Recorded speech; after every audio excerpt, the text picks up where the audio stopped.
Well, this time last year, we were headed straight for a drought that crippled many in agriculture here in North Dakota. And new this morning, Amber Wheeler is here to explain why the rain is better this year compared to last year. Amber?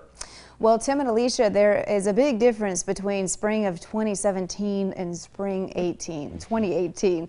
That's for sure. Let's look at Bismarck, for example. On this day last year, we saw just under 4.5 inches of rain. The normal is just over 8 inches.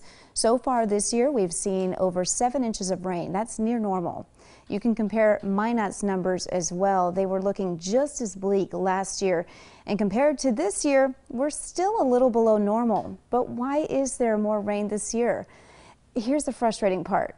It is nearly impossible to give you the defining reason why. So I collaborated with the National Weather Service to give you the best explanation possible.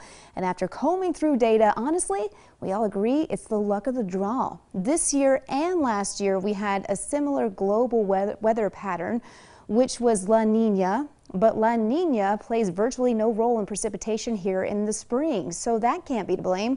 We stayed drier last spring because we had several short-term weather patterns back-to-back that just happened to be dry.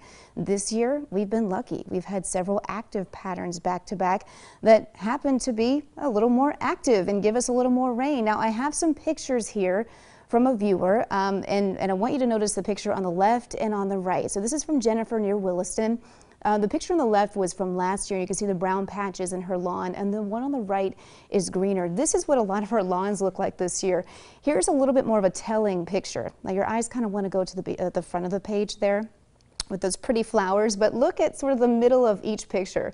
The left side is from last year, browns, hardly any grass growing, and then you look at the right picture there and you can see green and lush. So big differences between last year and this year, and a lot of it had to do with weather patterns. And so when you think about the drought monitor, we talk about all the things that go into it, into making that drought monitor, and it isn't just the rain, but the rain, of course, is highly weighted. So our rainy season is, May, June, July. This is also the growing season. So when you don't have all that rain in the beginning of the growing season, you're impacting crops, crop growth, soil quality there. So when we didn't have that in the beginning of the spring last year, that's why the drought monitor just got exponentially worse throughout the summer. Even getting good rain at the end of the summer, it didn't do anything for many people because it was too late.